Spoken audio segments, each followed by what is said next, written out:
Hi, Liz. Welcome. Hi, Hilary. I'm so happy to be here. Me too. I'm so excited for this conversation. And a couple things. I'm so sorry for the loss last night. I saw your Thank you. Substack this morning. You're a Kansas City girl. Hey, yes, you know what? It was their third year in a row, so they probably had it coming, but yes, they had a tough time out there against the Eagles. It looked like a different team. Yeah. Yeah, it was not their night. They were playing sort of nervous. It was the family text chain was it was a dark place, but it was a great season and we were just happy to make it to the Super Bowl again. It was, I mean, what a dynasty. And to just piggyback on that for a second, on your Substack this morning, best case scenario, you write about some of these ads, and I love the rocket. Is that two?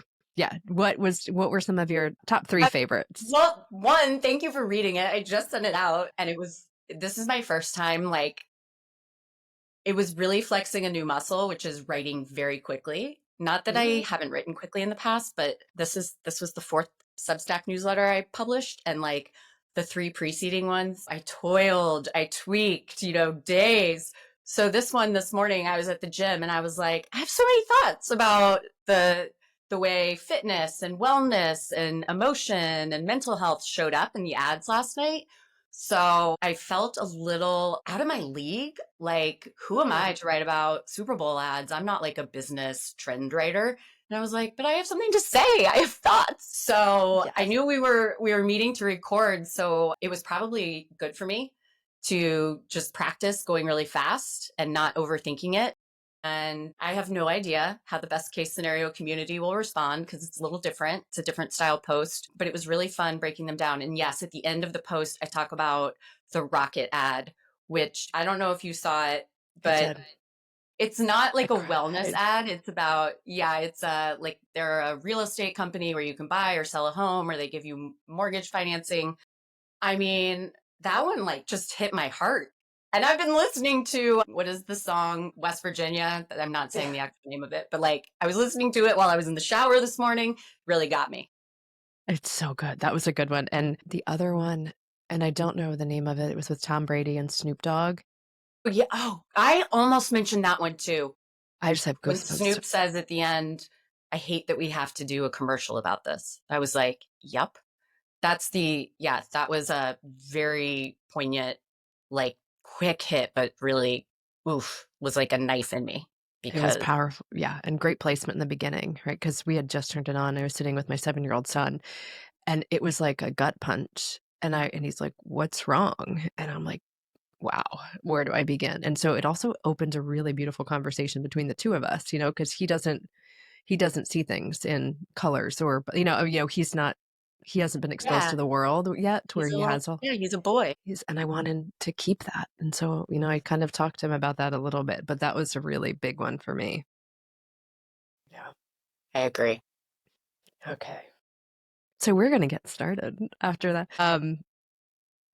So the right room is really a place for women to share stories of transition, and which I call, challenges, because as transitions, we move through them, and, instead of getting stuck, and really these beautiful stories where other women can tune in and hear something in their stories. And you've just been through a really huge transition. And it's so funny because I hear this often, like the way I see you as this pillar of women's health, not the magazine, but of the industry itself. You are dynamic and you're bold and you're brave and you're courageous. And so when you said why could someone like me write this? I'm like, why wouldn't somebody like you write this? Like, this is you, like you're Liz Plosser, and so Aw.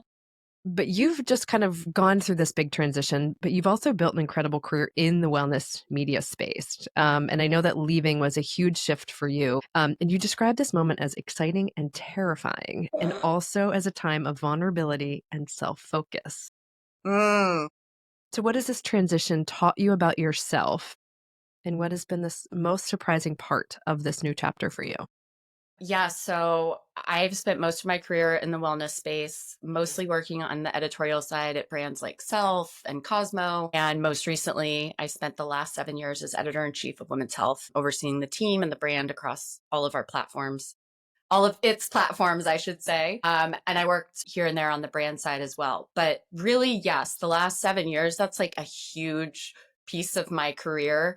Um, And I have to catch myself and not say the pinnacle of my career, because my career is not over. I'm really stepping, or I'm in now a new chapter, writing a whole new chapter. And I hope and believe that this one will be even better and more exciting. But yes, it's very scary to be on my own. Since I graduated from college, I've always had a job.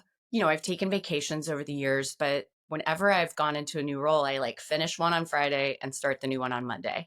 And I've always been attached to a big brand or corporation. Women's Health is owned by Hearst, which owns Mhm. like more than 30 brands.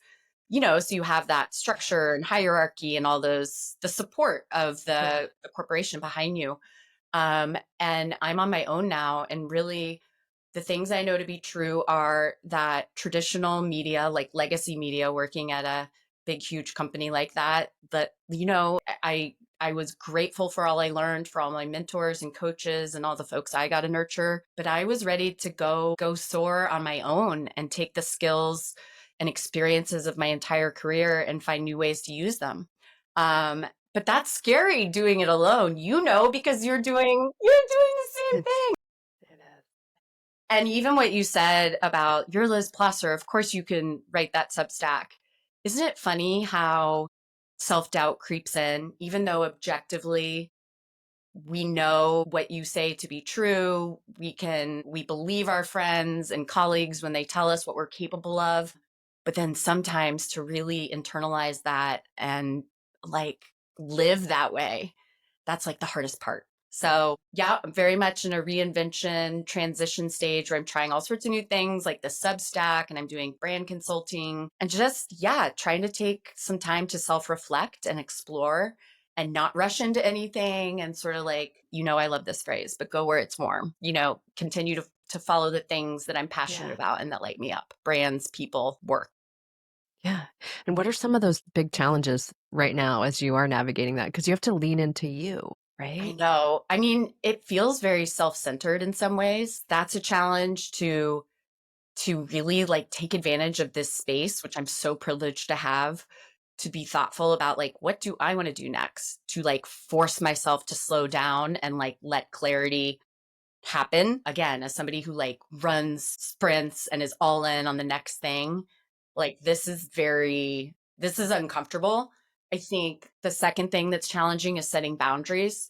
I've been really, really lucky that I've had some incoming requests and work. And like over the weekend, I just sent an email, thanking the person for the opportunity, but saying it wasn't a good fit for me right now. And How is that felt that? How yes, lean was into that. crazy. I was like, what am I doing? This is like an amazing opportunity. This could be great. And you know what, Hilary? It's like, this is also challenging. I think no matter who you are, where you are in your life, like getting clear about what your gut says and being like authentic to yourself and what you want. Like I feel it physically in my body, and I try to do that. The like, how does my stomach and my heart, and how do I feel when I think about this fork in the road, and how does it feel when I consider this one? That has served me well over the years, but it's still tough because you don't always know in the moment. Um, and then I think the last thing I would say is that I've been so lucky to have a team to work with all these years. And like when I didn't know the answer to something, I could just go to somebody and ask for help or ask questions or bring in really talented team members with the right strengths and skills to help me solve the problem chapter. And again, I'll take all your tips and notes, but it's like so much of it is figuring things out on my own. And that's not to say I don't have friends that I can lean on and I'm not afraid to ask for help. But you can't do that like all day long every day. A lot of it is you got to roll up your sleeves and get dirty and like figure it out. So it's kind of exhausting, but it is exhilarating too. I feel like I cannot believe in just 5 weeks since I left WH, I cannot believe how much I have learned. I am so proud of myself. I'm so proud of you. I'm so proud of like leaning in, right? Because you're right. I talk about like a board of directors and I joke and I have like board of directors of friends in the professional space and all of that. But there's also a huge part of me that's still, because I know you're an athlete and you succeeded in academics, right? And so there's that part of us that just is a high level achiever. And so for me, it felt really scary to try something new. and accept that it wasn't failure, but it was information on what to do next. And that for me, when I stepped out into my own, was like that felt really Yeah. uncomfortable. That was so well said. That resonates so much with me. I'm used to, I don't know if you describe me as a perfectionist or, yes, type A, high achieving, but I want everything to be really, really, really good. I want to deliver what I've promised to deliver. And like, it's not perfect right now. It's a lot of it's messy. Lean into the mess. I know, Yep. but it feels uncomfortable. But you've spent so much of this career, right? You talk about women's health, and I know before that, I mean, you've always, to my knowledge, right, worked in the women's health space. Yeah, right? Am I I missing well, anything? I should fact check that. For 2 years right after college, I was an investment banking analyst. Little known fact about me. That's Really? a Yeah. story for another. Yes, I was very interested in business in college and took a lot of econ classes. And I went to I I graduated in a time when like investment banks and consulting firms would descend upon campuses. And who even knows why they took a chance on a English major like me. But they did, and I learned a lot. But I also learned that I want to do something that makes me happy with my professional life, even though this is a steady job and it pays well and it's going well. This is, and that was like a really scary thing to figure out at 22. I'm so lucky I figured it out that young. It took a couple of years to transition. I didn't have the internships or connections, but I worked really hard and a lot of stars aligned, and I was able to get out and become an editorial assistant at Self Magazine at 24. And then from then on, that was it. And I was like, this is my thing. This is what I wanna do. I mean, even just you saying that, I get this, like, flashback, even though I wasn't with you at the time, but of you kind of stepping out on a limb and taking a risk then and kind of betting on yourself too, right? It just feels a little different now. It sounds like because I know you have children and you have a family and those responsibilities, but it sounds like even then as a 22-year-old, you kind of stepped outside of that comfort of the financial industry into something that you felt passionate about and really pulled towards, but still not really knowing where it would end up. It's true. I know. I've been thinking about that a lot in the past month or so, that like I wouldn't have, I think, called it a theme in my life, but it kind of is. You're a badass. Thanks, Hilary. Yeah. Um, But kind of navigating out of that space and stepping into, I'd say, like, your own power, right? Like, owning that, and what does your wellness look like now? I mean, I follow you on social, I see what your physical wellness looks like, and we're gonna get to that in a second because 'cause I'm just blown away and in awe by you. But what does your wellness routine look like now? And has it changed from when you were Gosh, this is one of those questions that just makes me think like I'm 45, I'll turn 46 on April 7. I am grateful for every single year of experience, of mistakes, of every hard thing that I learned along the way. And listen, I've been very blessed in my life. And I want to acknowledge that. But, you know, especially on social media, I think just by the nature of that platform, we share the shiny moments, Yeah. even when we're trying to be authentic. That's part of it. So I think a big piece of my wellness is just sort of like acknowledging how far I've come. I spent so much of my life living with high level anxiety and just thought it was normal. Um, I I have so much compassion for how long I suffered like that. I would have never called it that until it was lifted. And a lot of that came through some really, really intense hard work in therapy, which I go to every single week. And after now, it's been more than 3 years of that, 5 years since I've been in it, 3 years with the person I see now who is like a magician, but like actually saying hard truths out loud and being like so raw and honest and like saying the thing that I like most want to hide inside and not share, making myself share it. And part of that is the dynamic that Yeah, he's the built with comfort. me and back and forth. But it has helped me immensely. It has really improved just my relationship with my kids. I feel so much calmer. I have a lot more perspective. And I think, again, this is partially from age, just on like what matters in life. And I always have said to my kids, because my mom said it to me, but now I honestly believe it, you know, if they like knock something over and break a glass, or they spill a box of cereal. And they're like, I'm like, is it a big deal or is it a little deal? And we go through that together and we're like, no, it's a little deal, you know? And I've like, honestly, I live that moment to moment every day. And I'm so grateful for it. I love that. And so you incorporate that into even your own life. Is it a big moment or is it a little moment? Yes, it's like a North Star for me. I love that.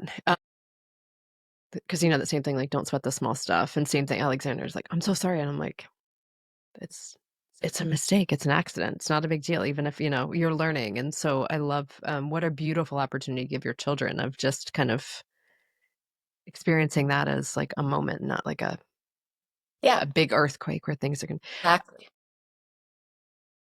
You were when you're talking about anxiety, I had that's where I was like, where am I? What was that moment like for you? I mean, what was the realization or what was the moment when you're like, I think this is more than life? Or was it the therapist that really led you to kind of open that door? Uh, Well, I stopped drinking, first of all, which lifted a lot of it. That was okay. And it's very clear in retrospect that alcohol was something I was using to calm my nervous system, to soothe myself when I was feeling big feelings. And we can talk about when I stopped drinking, but you know, I started sleeping more soundly, which helped a lot with my anxiety. And just alcohol is a depressant. So when you remove that from your life, it just changes your neurochemistry, it changes your body chemistry. So that was step one. And that was a huge step. And then adding on therapy and getting real and honest. And like my doctor talking through like thought patterns or like echoing back to me language I was using, which tended to be very violent and like self-battering. And I have a tendency to talk about myself as like broken or this, you know, I'm getting very vulnerable with you. But like this is real. That was like my self-talk constantly. And I didn't even know. I couldn't I it was so habitual. And so I think a big benefit of therapy for me was like now I notice. Not to say it's resolved and I never go to those places, but I'm aware of it and I have new tools to help myself through it. And it's I mean, physically, it's made all the difference, emotionally, mentally. It's been it's been a game changer.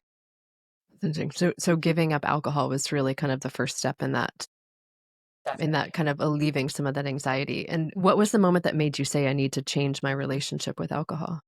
I mean, I would say alcohol had always been there. Like my siblings and I drank growing up. I drank a lot in college. I was a very good student and a very good athlete, but like I was also very good at drinking. And as an adult and professional, you know, it continued to be there in a very different way because it was in the environment of college.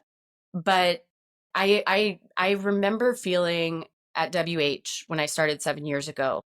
I felt so much love and respect for the brand and so much pressure to not mess up and not let the brand down and not let my team down and to make sure that we were selling ads and making all the money we needed to. And so I would come home and it was like I needed a glass of wine to like come down from that like intense stress. And I could feel it happening, sort of like quicksand, that I was just leaning on alcohol more and more. And I remember the moment I was asked to speak at to address external clients, and I was giving a talk about a franchise called Own Your Morning, which is my personal franchise, but also is a brand franchise. And it was like a 2-minute speech where you just stand on stage all by yourself with a microphone and you have a spiel. And it was like 2 or 3 weeks before that. And I was like, I want to hit a grand slam. I don't just want to do a great job or nail this. I want to like freaking win. There were a lot of editors in chief speaking that day too. And this is like, again, a little window into my soul. Such a competitive spirit. Not like I wanted others to fail, but I just wanted to do a really great job. Are you the And firstborn? I'm the second born, but my brother is very much a first. Josh is a firstborn. He's a cardiothoracic surgeon, so Oh, the streak runs strong in all of us, including my two younger siblings. In some ways, I don't know. I consider myself a firstborn, a middle child, and a youngest all at once. okay. Yeah. And so I was like, I'm gonna stop drinking and see what that feels like. I just want to be as clear and focused as possible. And by the time that day came, when I was delivering my little own your morning speech, I felt so good, Hilary. I could see that like my eyes were clear. I'd been sleeping so well. I was adrenalized, yes, but I felt like calm and centered. Like all these things were just, just within eye shot, but I kept like picking up a glass of wine at night, so I never got there. And suddenly I felt all those physical benefits as well as emotional and mental benefits. So long story short, it went really well. I always like, whenever I do a TV thing or even a podcast, I'm sure I'll do it after we talk. I can't help it. I give myself like a score on a scale of 1 to 10. I know. I I'm do like, feel like I'm peeking into your soul right I now. know. I I've love never talked about that. Okay. And I'm like brutally honest with myself, not like tearing myself down. I don't do that anymore, as we discussed, Yeah. but more as a like postmortem, like, okay, what went really well and like, what was it overall? And what I've learned over time is you don't have to be a 10 out of 10. You don't even have to be an 8 out of 8. Some days it's going to be a 5 or a 6. And you know what? That is okay. It's actually probably good. That means you're like expending your energy and effort appropriately. But yes, I do that to myself. And after that day, I came off stage and I was like, that was a 10 out of 10. And they're like, if you can have a 10 out of 10 like that, why would you add back in the thing that you removed, which was actually the whole like vehicle conduit to get there? Sorry, that was a convoluted way of saying I really never looked back. I was like, that's it. I don't need it in my life. I feel so much better without it. Yeah, because you start to see the benefits. I mean, that's what you shared. It's gonna ask you like, what was the biggest benefit or the unexpected benefit, right? Because it's like you sleep better, your brain's more clear, you decreased your anxiety at that point. You start showing up differently for people, including yourself. I mean, and you sound really self-aware. Is that something that also came out more after you stopped drinking, or has that always been there? This is again 45-year-old Liz who's like had the benefits of experience and mistakes and being a mom and therapy. But yeah, I 100,000% credit removing alcohol for this self-awareness. I am grateful for it every day. Yeah. I mean, I can, speaking on my own, I can say that too. When I was drinking, I mean, um, it was everybody else's fault. Like if you Yeah. understood what I was doing, or if this was, oh, you don't understand now, I'm like, oh, what part do I have in that? Even it could be little, it could be just not having better boundaries or whatever it is. But yeah, I think that's one of the best unexpected benefits of sobriety. You think of sleep and all those other things, but that increased level of self-awareness we get to show Yeah, up in the world is the totally. best. And also the strength to be like, this feels really unpleasant. I don't like this. And to be like, but I know I can get through it. I can turn to healthy coping mechanisms. I can soothe myself in healthy ways.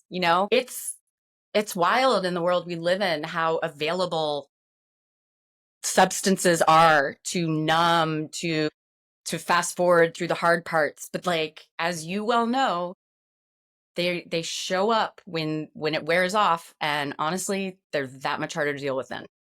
Yeah, and we have more tools now, and I think that's the best thing is, like, putting down alcohol was the only tool that was available to me for any moment to celebrate when I was sad, when I was frustrated, jealous, anger, like, whatever it was, that was the one thing I always grabbed. Now I'm like, "Oh, what does this feel like? This feels like anger. Okay, what is that anger telling me?" Right? And it Yes. sounds like a process, and I remember when I first got sober, and even I'm like, "Why can't I just be," I'm using air quotes, "normal? Why can't I just be normal like everyone else?" I'm like, "Oh, because everyone else isn't that's not normal either. It doesn't mean that everybody else is emotionally well or, emotionally sober or whatever. It just means it just anyway, yes. And No, so I it's the I feel journey you, is and I know you do somatic healing. I don't know if I said that correctly, that's right. but okay, cool. I definitely want to talk to you about that more offline. I'm so curious about that practice and modality, but I have found myself, and even like honestly, Hilary, like in this month since I left WH and I'm in this transition, I have like a little more space to be like, my heart is racing right now. What's going on? Or I feel kind of sad this morning. What's that about? And I like can, not that I'm not busy and I am hustling, but I'm not rushing to work. I'm not in meetings for like 9 hours a day. So I have a moment to like stop and reflect and think about like what was the trigger or what's going on? What am I like processing without realizing it? It's really cool.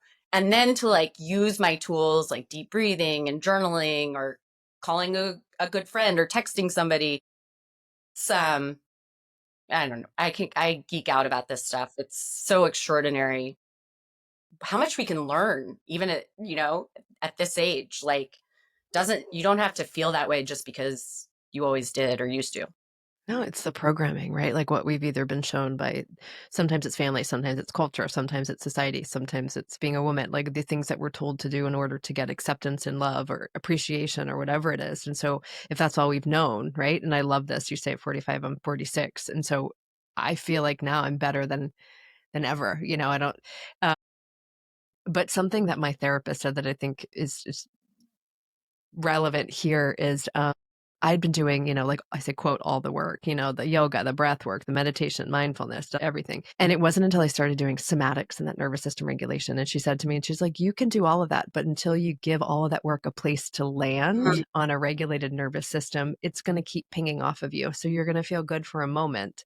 And I was like, tell me everything you know. I want to Yeah, work with you. I want to learn what you do. And I want to be able to cool. share this with others because it made such an impact on my life in all of the ways that I was like, That's "Yes, so awesome. I got chills as you were describing it. It's a very powerful practice. it is." I'm And it's so so glad you are learning and sharing that with other humans. That's very cool. thank you. And it's simple, but it's not easy, right? Yes. Because we think of it as being the same. Let's go back to Own Your Morning. I want to hear more about this because this is also the name of your book. And so Mhm. how do you own your morning? What is that? Can you walk us through that?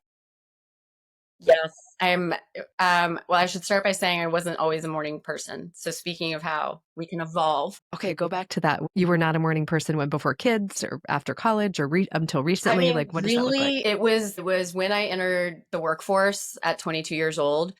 And suddenly I had to be at work at 8:30 in the morning and I would like get up just in time to get ready and get there on time and tell myself I'm going to do my workout on my walk home from work.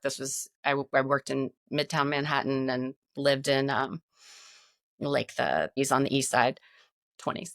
Um and and now I've already shared that first job was investment banking, and in case you didn't know, they sort of crush the analysts with like at 6:30 when you're ready to go, they like drop some giant project on you. And I very quickly realized it doesn't happen unless I do it before work. And that was sort of the beginning of learning like I have to do the things that matter to me first thing in the morning before the rest of the world like takes over my day. Because no matter what good intentions you have and how much you prepare, there are twists and turns in the day that will happen to you. And obviously, things changed again later when I had kids. So your mornings become even more complicated. And I'm not saying that I worked out while having newborns or anything like that. In some ways, it's much easier now that my kids are 9, 13, and 13.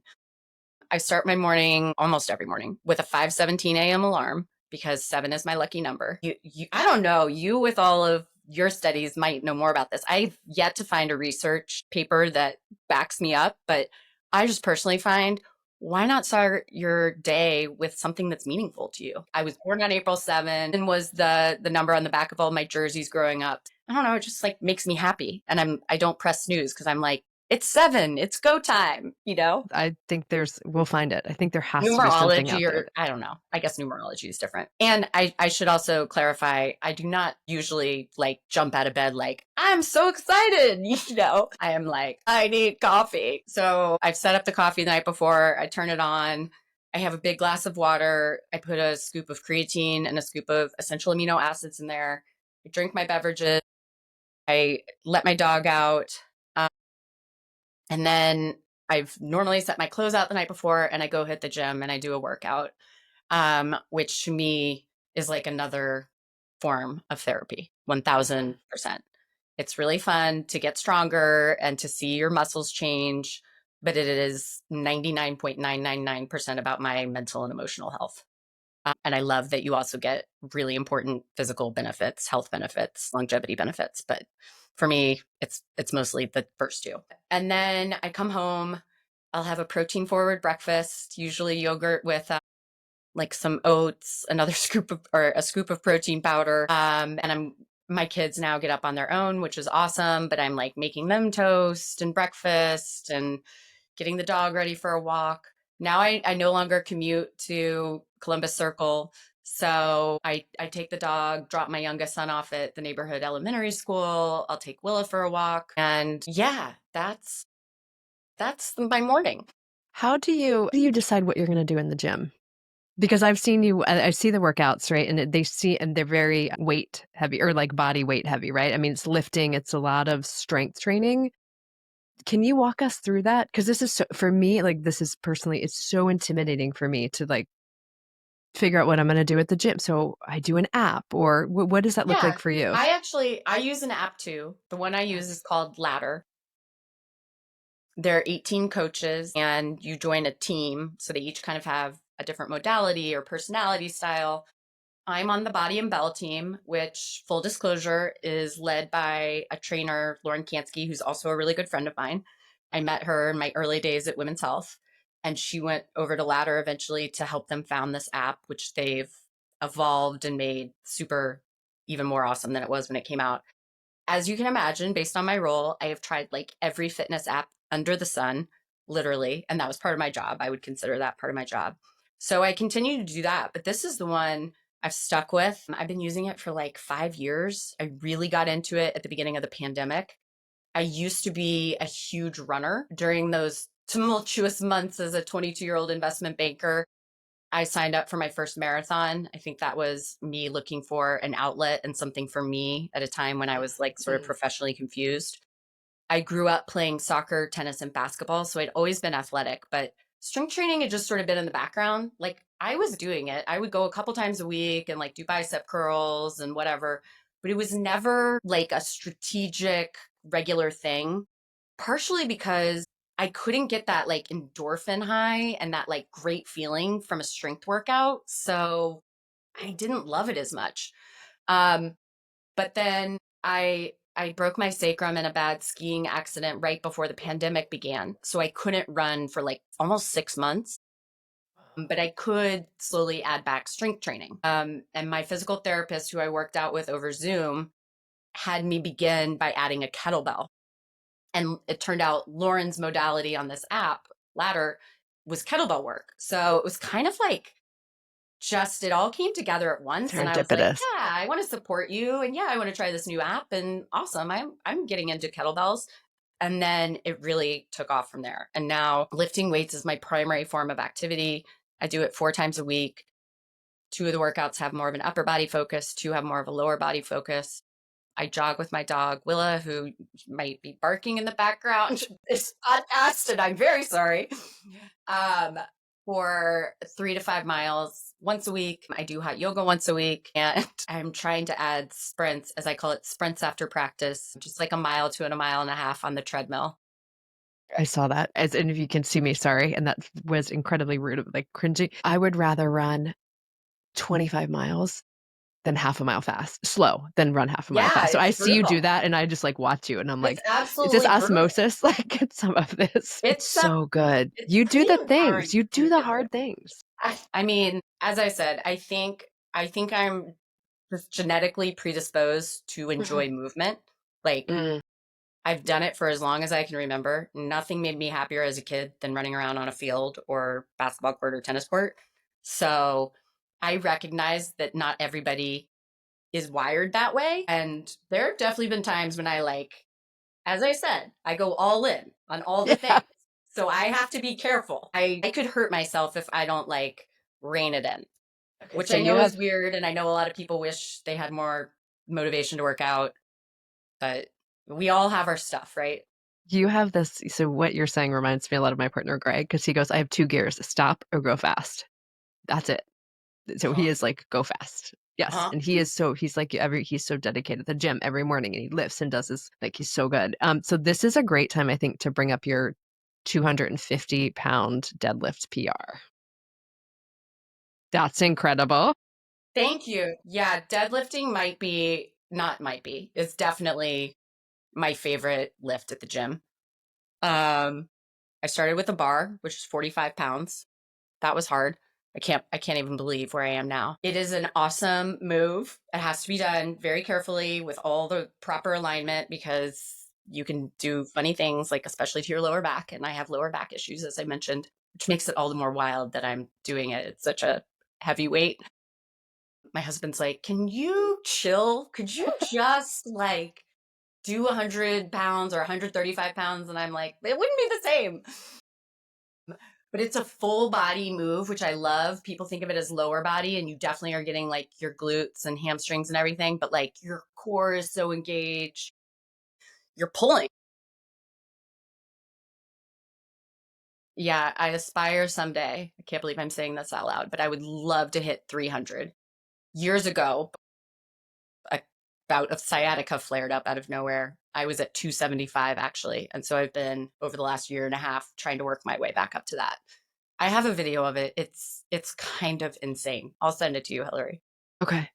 I mean, what has this taught you? Right? Like right, all of a sudden I have Yeah. assumed like I have assumptions on what this has taught you, but I want to hear like what has this taught you? This lifting heavy, this um Yeah. what has this taught you in the gym and in life? I mean, this is one of my big things. I use this hashtag a lot on my social media, apply to life. Again, I think so much of what happens in the gym or in sport is really about how it shows up in every other facet of your life. How you are as a leader, how you are as a mom, as a partner, as a friend, just all the how you are when your subway stops for an hour underground or your husband gets stuck in Washington DC in a snowstorm and you have an important meeting the next morning. Just like it helps get me through those hard moments because I know I've pushed through hard things at the gym, I think. Um, and I find it makes me feel so powerful. And I think, especially as women, when so much of society and culture for so long has told you to like be smaller and like soften your voice, like being big and strong and grimacing and maybe even like making noise at the gym, it's like so incredibly exhilarating. And it helps me go do that and take up space as soon as I walk out of the gym and in a room. I love that you're shifting the narrative in all areas of life, right? And that's so funny because I have this as a question. Women are conditioned to be small. And you literally just took that, yes, exactly, out of my mouth. And what that shows me, like what I see is like you continuously show up for yourself all the time too, like by going to the gym and having these, okay, this is my next goal, putting it out there, right? Like this is what I'm going to do. And you keep showing up for yourself and you keep just like moving that bar, right? Yeah. Yeah. I love It's that.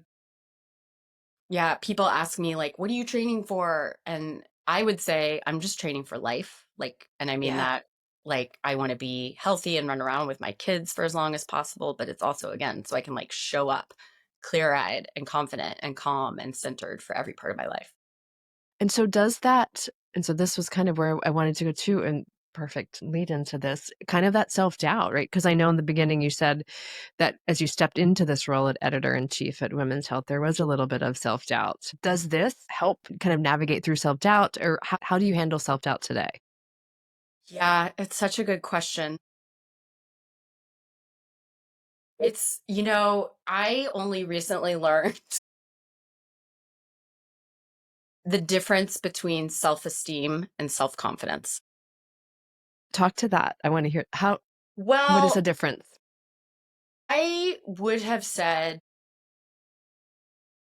I have awesome self-esteem. I believe in myself. I know I have the skills and the I will work hard enough to get it done. I will get the A. I will get the job. I will make it work. And that's not really self-esteem. That's self-confidence. That's believing that you have the skills and knowing that you're a hard worker and that you will pull it off. And so, Liz, you were talking about self-esteem and self-confidence. Is that right? They're, two different things. Can you talk to that? Yeah. So I didn't understand the difference until recently. I would have really considered them the exact same thing. Like, I consider myself, I have great self esteem because I know when I put my mind to something, I can use my skills and hard work. You know, the things I can control, I will achieve the thing I'm trying to. But actually, that self confidence, this is getting better and better, Hilary. But actually, that self confidence and self esteem is more about self love and loving your flaws and your mistakes and loving yourself through all of them, even the sort of dark and shadowy parts. That is one of the biggest lessons I've learned. I mean, this is silly because I was an English major and I should know like what these words mean, or but I think it's pretty much a common misconception, or maybe it's just a Liz 100%. thing. I equated those two concepts and they are incredibly different. You can be self-confident without having self-esteem. I think this goes to piggyback on that too, right? Like where you talk about having that safe space with your therapist to be able to say the things that you don't want to share, right? That's that shadow self, that uncomfortableness, that like, I'm going to talk about it anyway. And then the ability to love all of that. And I think as, right, like as humans, we want to put a mask on and we want people to love us for who they think we want to show up. But if we don't embrace all of those things about us, then we're just walking through continuing with that mask on and we don't allow people to fully see us as we are. Yes. But I, Yes, yes, yes. and I struggled with that, arrogance and self-confidence Mhm. for a long time, and this is I was talking to my therapist, I'm like, "Well, I don't wanna seem arrogant, so I don't wanna own anything that I've done that's really," so then I would hide the exciting things or the things that I felt really proud of, and she's like, "Well, arrogance isn't highlighting the wins. Arrogance is unwilling to listen to somebody else's feedback or think that you're right all the time or not being able to grow and learn." She's like, I would argue, and I'm like, and for that was a really huge moment for me. That Yes. arrogance was just the unwillingness to adapt to other ways of thinking or expand outside of what I believed or thought. It doesn't mean I have to change what I think, but the willingness to listen to somebody else or take feedback. And I'm like, huh. And so I don't think it's a, and if it is, then it's a Liz Hillary thing because I've had the same Yeah. idea of like what I thought something was. Oof. Thank you for sharing that. And it is really illuminating once you realize how much nuance there is between all of these things. Yeah. They're not And all I the same. And I think that opens the door. That's really right. Having these beautiful conversations with other women to say, like, right? Because we look at each other, we look at like Liz is perfect and she's got it all together and she knows what? But it's like it's what how we think about other women because Mhm. like I adore you and I think the world of you and I think and to be able to have a Mhm. conversation where you're like difference in self confidence and self esteem and I'm like yes, thank you because then Mhm. it makes us feel it makes me feel more comfortable in who I am because if we just there's just we're not all. Yeah.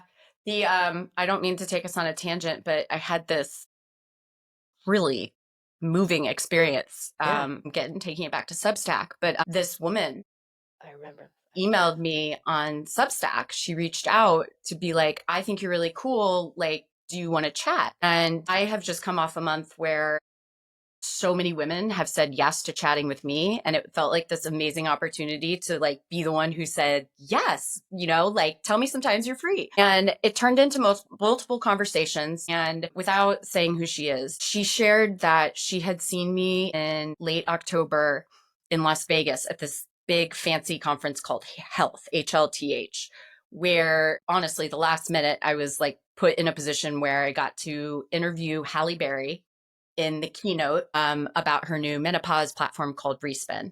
And it was like a professional peak for me, like thousands of people watching. Hallie like grabs my hand and we ran onto stage together, etc. And so this woman who had recently left her job in legacy media was like, I saw you and you looked so fit and you were like so articulate. And I was like, God dang it. Like this girl's just got it all. And she's like, and then you showed up on Substack, like 6 weeks later. And I was like, here's that wellness girl, Liz, again. And she like checked herself and was like, why am I doing this? Why do I have this rivalry with this woman I don't even know? And so she reached out to me to start this conversation. And Hillary, like, if you'd only known what was going on with me in the background during that time, like professionally in this life transition, and Right. like, I did not have my shit together. Things were changing and scary and you know what like new, and I was like wildly uncomfortable. So like yes, you just never know what other people are going through, and I'm going to put it out there that they're probably going through something and it's probably hard.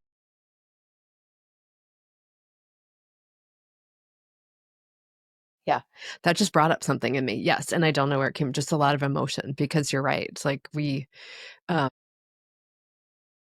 what is and Greg calls it something. It's like giving people kind of the benefit of the doubt, and that if they're showing up in an angry way, if they're it probably has nothing to do with me or you or him.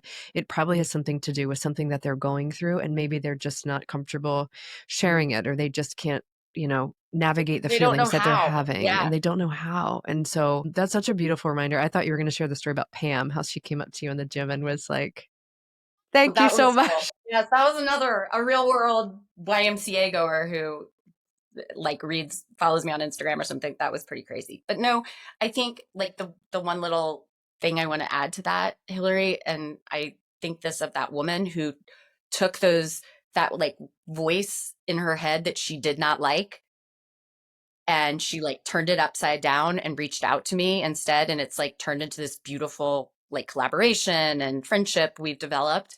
But like I firmly believe we as women, when we feel those impulses, we have got to act on them and check ourselves. And there's so many women, and I don't mean to speak for you, but like you are such a lifter upper of women. Like even the fact that you host this podcast and bring in voices and do the research and give people this platform, like we have to continue doing that for one another.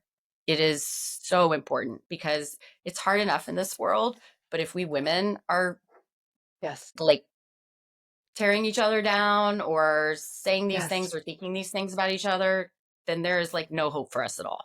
No, and I can go on a whole I mean, I could go on a whole thing with that, but I think you're right. There are 2 types of women, those that are willing to look at our shadow, right? Or looking at our challenges and confront them, even though it's difficult, or those that are unwilling to look at those things in themselves and just project them onto other women, right? And that story that you just shared about the woman that was able to say like, "Okay, what about this is triggering me?" Or what about this is, because that was her, right? That has nothing to do with you, Liz. That had everything to do with, and I walk through that if someone's really bothering me, I'm like, "Okay, what is it though?" Like, I have to take a pause. Is it because they're super confident and I feel like I'm meek and, I'm not as bold as they are, or I'm not sharing as much? Or is it just because they're just not a very kind person? Like, what is it? But I love that, Yeah. just taking that moment to pause and reflect about what it is that's showing up in us and how we can use that to just not attack other people Yeah. in every moment of the day. But thank you for sharing that. It is funny because you never know what someone, yeah, is going through just because we see all the beauty online and like Mhm. and I think you are good at sharing like, well, it's funny because I think that's it, like, I'm like, I feel like I share personal, but I'm not that personal. Like there are very few people that I feel like I'm really personal with, right? Even though Mhm. people feel like they know, and I feel like you're really good about that. Like I feel like people know you or they can get to know you through that. But I imagine there's still that like that little bit that we Yeah. I mean, I keep definitely personal, right? some things for my own heart, but you know me offline very well and you know me online, so I'm glad to hear it doesn't feel like there's a different persona, that I'm still Liz in both You are. places. Yeah, and one of the things we're gonna go quickly before is that you did mention kind of one of the things you've touched about but not focused on is your infertility journal, and you don't talk about this a lot, but what do you wish more I should women talk about it more I'm because gonna yeah, sorry, I interrupted you. No, you're good. I was just gonna go all therapy on you and like, what does the word should mean for you?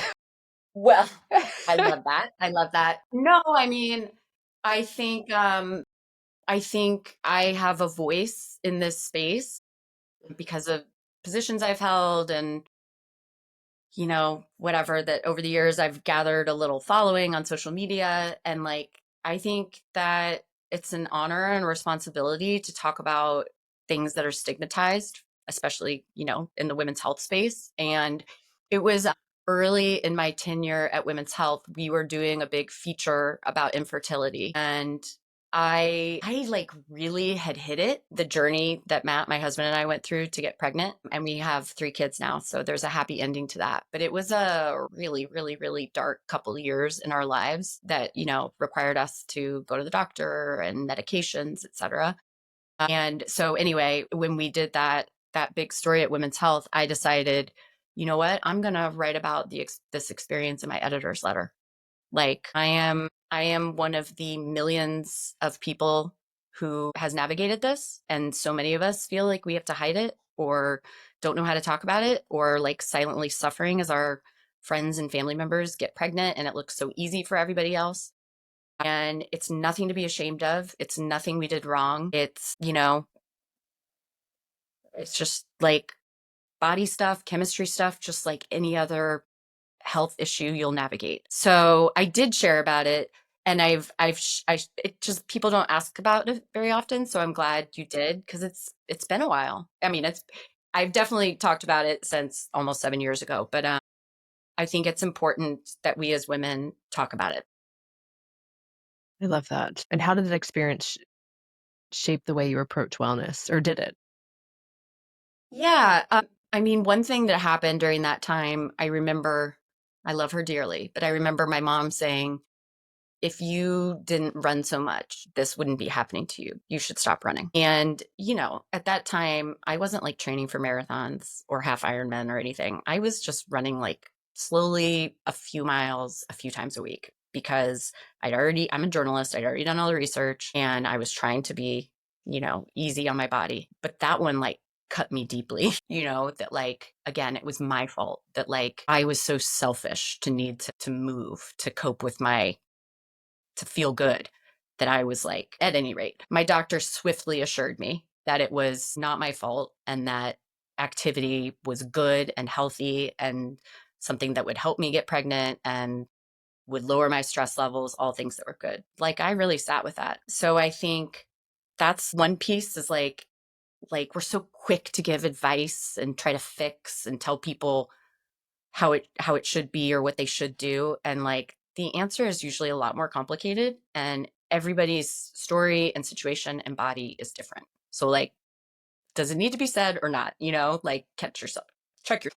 The second thing is, and this is, I feel, is a theme of our conversation, is like it gave me so much compassion again for like the secret difficulties and challenges that people are going through. Showed up at work every day with a smile on my face, despite the fact that I was going to doctor's appointments at 6 a.m. and sometimes, going through crushing heartbreak when yet again it didn't work. And like I was living 2 lives essentially, and nobody I worked with or my friends would have known it. The only people who knew were my parents and my husband. Um, and so again, to like keep that in mind, that like everybody is navigating something really hard in the background. So like whatever we can do to offer kindness, compassion, and as you and Greg say, to give them the benefit of the doubt, I think that's really important. It breaks my heart to hear you say it's like to internalize that and say, well, what am I doing wrong? And I think that's also a common theme with women. We hear something and we're like, well, what's it? It's my fault. What can I do differently? How can I change it? How can I navigate this? Like, without asking for help, without talking to others, and so I think that, you sharing that, right? Giving people the benefit of the doubt, and also we just never know what's going on with someone behind the scenes, and to have a little bit of grace and compassion. Yeah. And I don't want to like jump shark and take it to a totally different place. But just as you were talking, it reminded me of these very charged conversations around GLP-1s and that medication and who's using them and why. And you know, there's just so much backlash. Like, if you just exercise more and could eat less, and like you're taking the shortcut, and it's like everybody is different. And like there's actual research and science that says, and also just socioeconomic conditions and upbringing and like so many things that affect weight and how we think about food and exercise and what access we have. So I could go on a soapbox, but I'm like, please, like let every human like consider this and what's best for their body and discuss it with their doctor. Like it's none of our business. 100%. And feel that anytime we give advice without being asked for it too, it's also like bacon wrapped judgment, right? If it's like, oh, if you just did this better, it's like, I didn't ask for your opinion.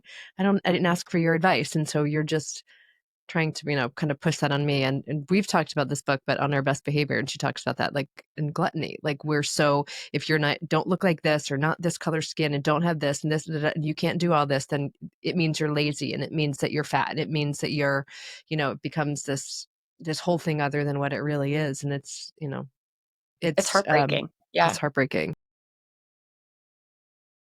It is. Go on all day. I love this. But one last question for you, and then I know there's so much more for us. Well, Uh, yeah, luckily we get to have coffee and hang out soon. So we'll continue yeah. the threads there. Oh my gosh, yes. Or have you on again for 6 I would months love, after. yeah. But I always thought, what if you could go back and give little Liz one piece of advice, what would that be?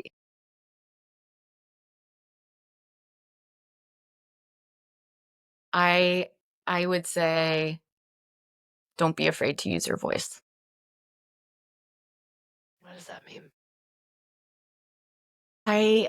Again, from the outside, it looks like cool jobs, rising the ranks and ladders, finishing marathons. But there was a lot I was pushing down and not saying out loud. I was just making myself so quiet, not speaking up when I should have, not saying hard things, not having difficult conversations. The irony of that is in my effort to people please and avoid conflict, I actually created so much more pain, and damage is quite a dramatic word, but in some cases, yes. And again, with age, experience, a lot of therapy and healthier tools, I'm learning and working on it every day, but I'm so much better at it. And life is so much better when I use my voice and say the uncomfortable, hard things, not just, I'm really, really good at giving other people gold stars. I love doing that. And that is something I will never stop doing, but it shouldn't be. There has to be a balance, and you have to be just as good at saying the things that are really hard to say. So I would say, I would tell little Liz, start using your voice, make it louder. I know it's scary, and you're going to figure it out. You're going to figure out how to use it. And what a timely takeaway too for Big Liz, or for 45-year-old Liz, not Big Liz. And for what it's worth, I give you a 10 out of 10 as you go back and assess this. It was such a beautiful I love you. Thank you. This is a conversation 10 out of 10 fun conversation. and vulnerable and just such great takeaways. So thank you. Quickly, where can people find Own Your Morning, Substack, share all the things, Liz Okay. Plosser, where they can get a little bit more about what you're doing now? Awesome. Okay. My social media, Instagram is where I'm most active, is Liz Plosser, LizPlosser. And my new Substack is lizplosser.substack.com. It's called Best Case Scenario. Own Your Morning is available in bookstores and on Amazon. And if you want to get in touch with me, my website is lizplosser.com. Whoa, that's a lot of things to say now. I love it. We'll also put it in the show notes. But Awesome. this was such a great conversation. Selfishly, I'm feeling so good from this. And I hope everyone that was listening subscribes to your newsletter and follows along, because I just think that you're a dynamic force. You're an incredible woman. And I am truly honored to have you in my orbit. So thank you. Thank you, Hilary. This was absolutely wonderful. And I will talk to you soon.